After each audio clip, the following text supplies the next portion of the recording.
शांत हो जाओ लवनासुर, शांत हो जाओ। कैसे कैसे शांत रहूं? मेरे बल पे निर्बलता का कलंक लग रहा है। जो लवनासुर बड़ी बड़ी सेनाओं को पराजित करता था, आज स्वयं पराजित हुआ है। मेरी पराजय को कैसे विजय में बदला जाए, ये विमर्श देखने के बजाय मुझे धैर्य का पाठ पढ़ा रहे हैं। हाँ। क्रोध बुद्धि के साथ साथ अस्तित्व को भी खा जाता है, लक्ष्य से भटका देता है। अपनी पराजय को विजय की पहली सीढ़ी बनाओ। ज्ञात था मुझे कि तुम पराजित होंगे, किंतु ये नहीं पता था कि सीता अपने संतानों पर मंडराता हुआ संकट देखते हुए भी आश्रम की सीमा नहीं लांघेगी। किंतु निराश होने की कोई आवश्यकता नहीं है। योजना तो परिस्थिति के साथ बदल जाती है, स्थिर रहता है तो केवल लक्ष्य।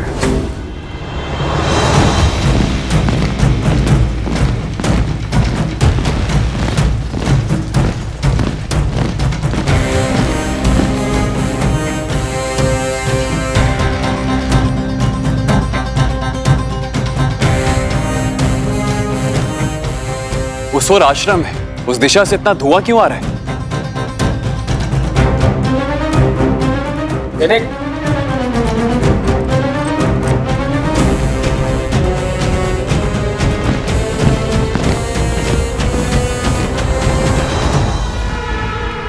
साम, दाम, दंड, तेज, चाहे जो अपनाना पड़े हम अपनाएंगे,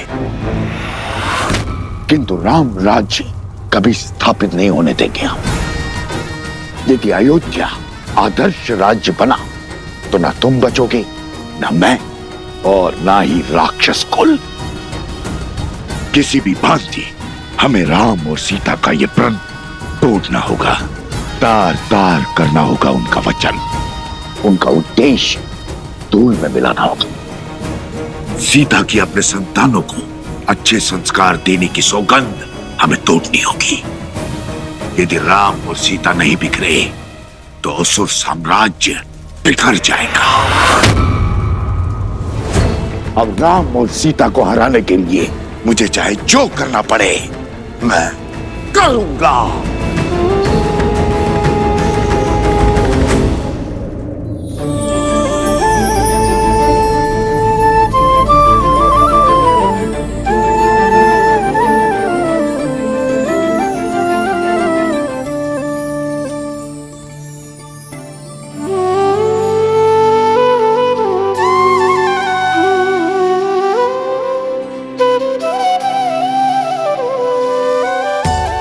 श्री राम, जैसे ये बाल घुटी के अलग अलग घातक एक साथ मिलकर बच्चे को शक्ति और विकास प्रदान करती है,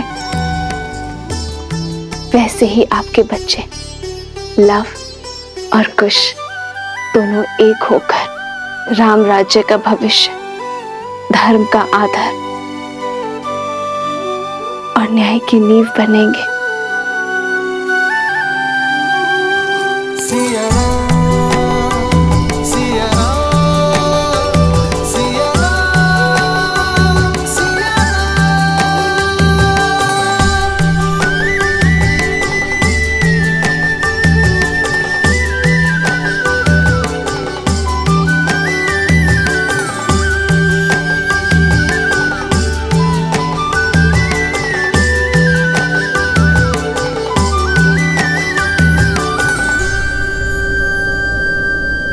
तू आज से केवल माता ही नहीं,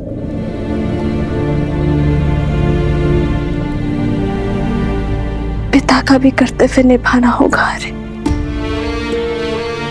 और मैं ये बिल्कुल नहीं कहूंगी कि आप मेरी सहायता कीजिए या मुझे संबल दीजिए, क्योंकि मुझे पूरा विश्वास है कि आप मेरे साथ हैं। अरे मैं वो हर प्रयास करूंगी कि मैं इन्हें आपसे बना पाऊं, जिस उद्देश्य के लिए हम अलग हुए उस गंतव्य को पूर्ण करूं। कितनी अभागी होना मैं हारे कि इन्हें इनके पराक्रमी पिता का आपका परिचय भी नहीं दे पाओगे।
वाल्मीकि भगवान, आपका कोटि कोटि नमन।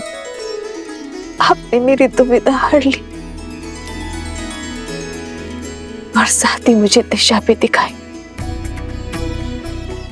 श्री राम नहीं तो राम कथा से उनका परिचय करवाऊंगी, उन्हें अपने पिता सा समान सामर्थ्यवान बनाऊंगी। आश्रम की ओर सावधानी से चलिए। जो धुआं दिखा था अवश्य किसी संकट का चिन्ह है। यदि कोई भी राक्षस या घातक जीव दिखे तो उससे हमें आश्रम की सुरक्षा करनी होगी। जी महाराज।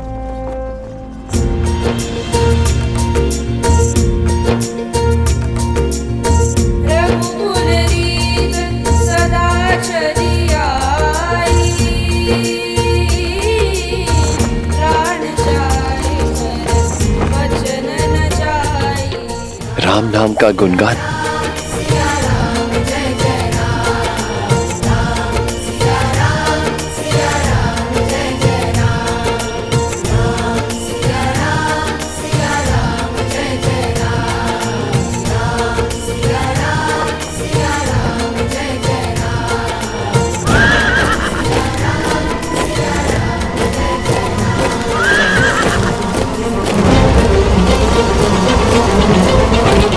लगता है अवश्य आक्रमण होने वाला है। चुपचाप बिना किसी ध्वनि के अलग अलग दिशाओं में छुप जाओ। अचानक से ये गायन क्यों रुक गया? छोटी छोटी टुकड़ियां अलग अलग दिशा में जाकर आश्रम की रक्षा के लिए तैयार रहो। ऐसी जगह देखना जो आश्रम के निकट हो और आश्रम को चारों ओर से सुरक्षित कर सके। मेरे संकेत की प्रतीक्षा करना।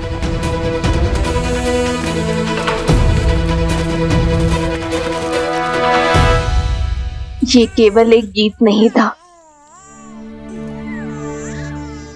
तुम्हारे आदर्श का चरित्र है।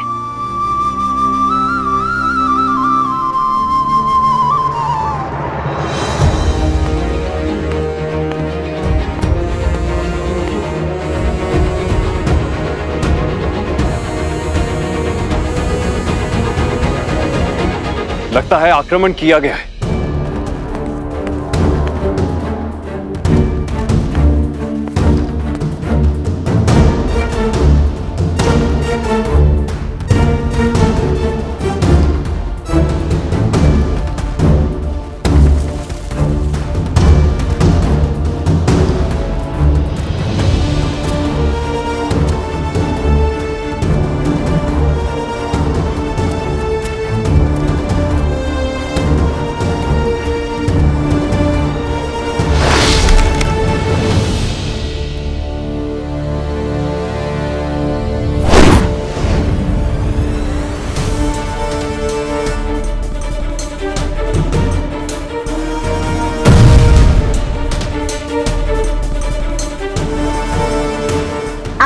हुआ है?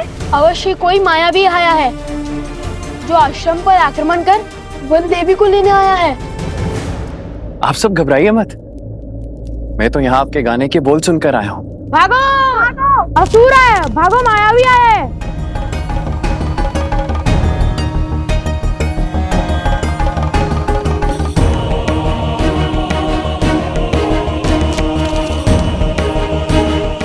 क्या हुआ? कौन है? मुझे देखने दो। नहीं, बाहर मत जाइए, वो अवश्य ही लवणासुर का सेनापति होगा।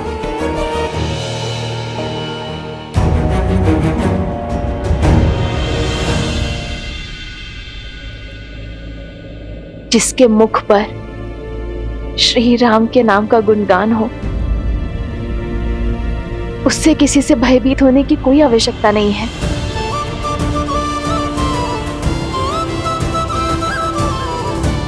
भाभी माँ, कौन है आप भद्र? आश्रम में शस्त्र के साथ प्रवेश करने का कारण? मुझे लगा कोई दुष्ट ने आप पर आक्रमण किया है ऋषिवर। ये शस्त्र आपकी सुरक्षा के लिए ऋषिवर। मैं अयोध्या के महाराज श्री राम का छोटा भाई शत्रुघ्न हूं।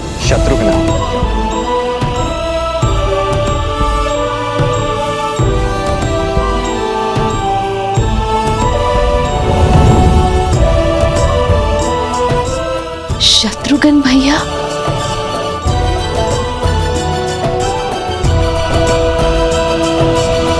मैं यहाँ भगवान वाल्मीकि से आशीर्वाद लेने आया हूं। महाराज श्री राम की आज्ञा से लवणासुर का अंत करने निकला हूं। आइए आइए, आप मेरे साथ आइए। आइए।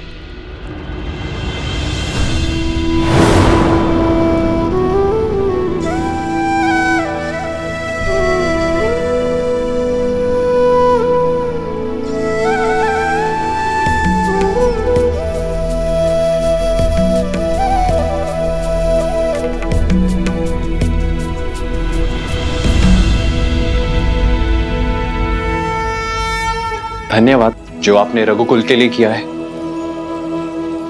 उसका संसार आपका सदा आभारी रहेगा।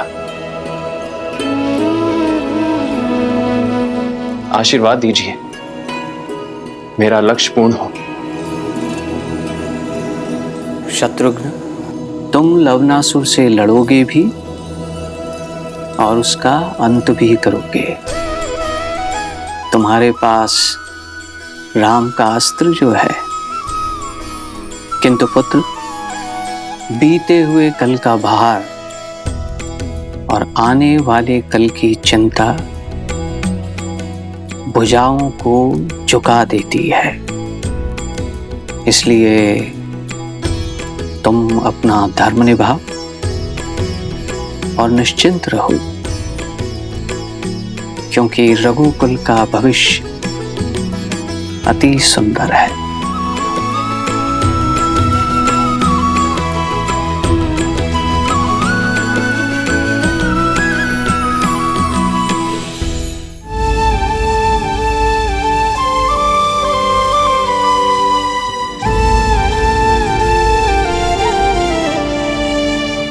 ये कैसी विडंबना है। तुम्हारे चाचा श्री तुमसे मिलने आए हैं और मैं उनके समीप भी नहीं जा सकती।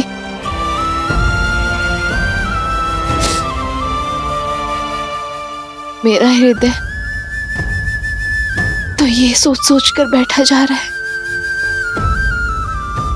कि मैं कैसे रघुवंश के भविष्य को एक रघुवंश के आशीर्वाद से दूर रखूं।